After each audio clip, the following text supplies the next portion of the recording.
Hello Vikings and welcome back to another short little, quick little wish list. This time German AA, so let's just get into it without any. First up, we got the mobile wagon, the first variant of Penta 4, Fleck Penta 4. It was developed as a stopgap measure in 1943, with the downfall of the Luftwaffe making ground-based air defenses highly desirable. Chassis is a fairly standard Panzer IV with a 5.92 meter length, 2.95 meters wide, 2.73 meters tall, and weighing in at 24 tons.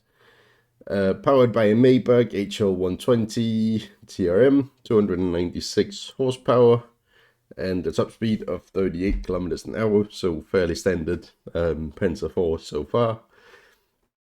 The armament is a single 37mm Fleck 43 and a 7.92mm MG34 in the hull with a crew of 6.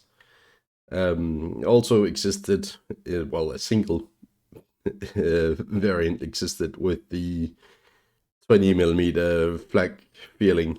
So we could get that as well. Would probably both be premiums or event vehicles, as we don't really need anything in the tree in this sort of area.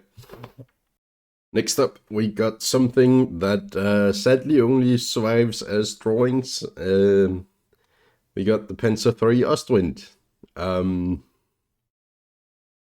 This was designed when the Sturm artillery units were unable to acquire the new Flak Panzer IVs, the Verbal and the Ostwind. So instead, they simply just got their hands on some Ostwind turrets, and supposedly a single Verbal wind turret as well, and mounted them onto the Panzer III chassis. However, the attempts were too little and too late, so it never really went anywhere. Less than 20 of them were made. The chassis is a 4.6 meter long, 2.12 meter wide, and 2.4 meter tall. It weighs in at 19.4 tons, so slightly lighter than a standard Panzer III. Powered by the Maybach HL108 TR, 265 horsepower, and a top speed of 40 kilometers an hour. Again, bog standard Panzer III hull. Armament is a single 37mm Fleck 43 and a MG34 in the hull. Crew, most likely 5 people, could be as little as 4. I'm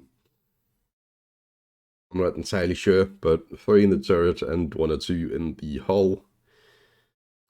Continuing our weird variants of similarly armed things to what we already have, we got the Fleck Panzer T34.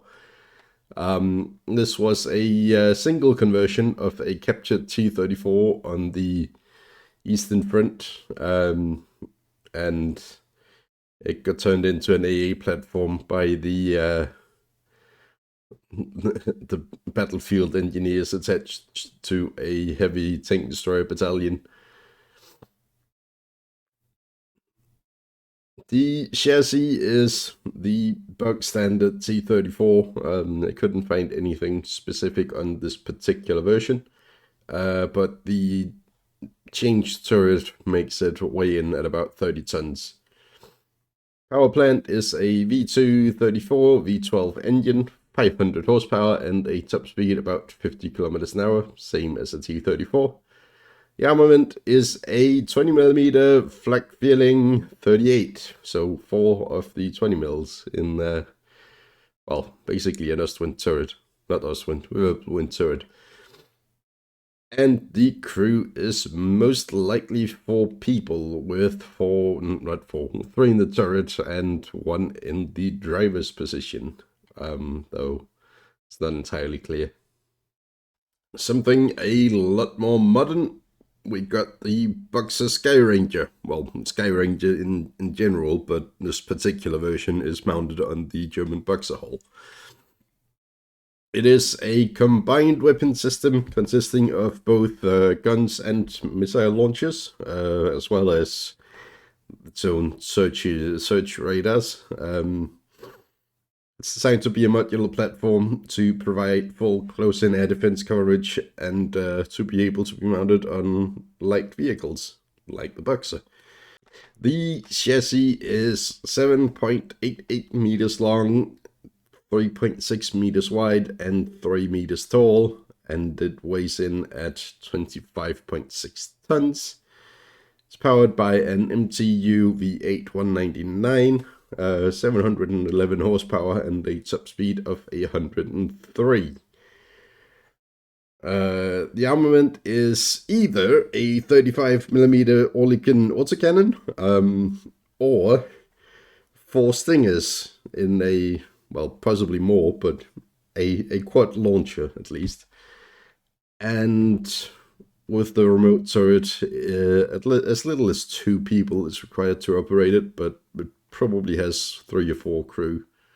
And lastly, as the Brazilian representative for the AA, we got the Urutu SPAA. Bit of a pain to find a picture of it. It's an AA conversion or variant of the indigenous Brazilian Urutu APC. It's been in some of the previous videos as well in other variants. And it's mounting a French-designed TA-20 turret that's mounted on a lot of French vehicles as well for some French AA.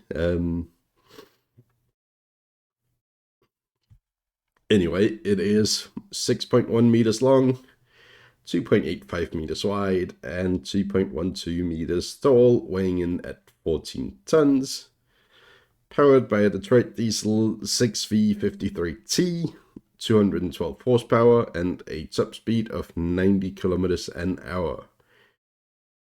Armed with a twin 20mm Oerlikons, radar guided as well, and a crew of 3 or 4. Not entirely clear on that. And that is it for the German AA.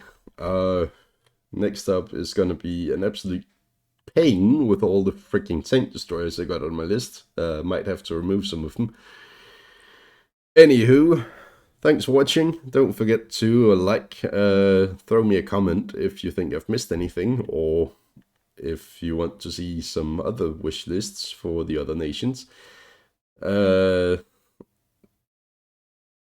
Did I say subscribe? I don't think I did. Don't forget to do so. It helps the channel out a bunch, and hopefully I will see you in the next one.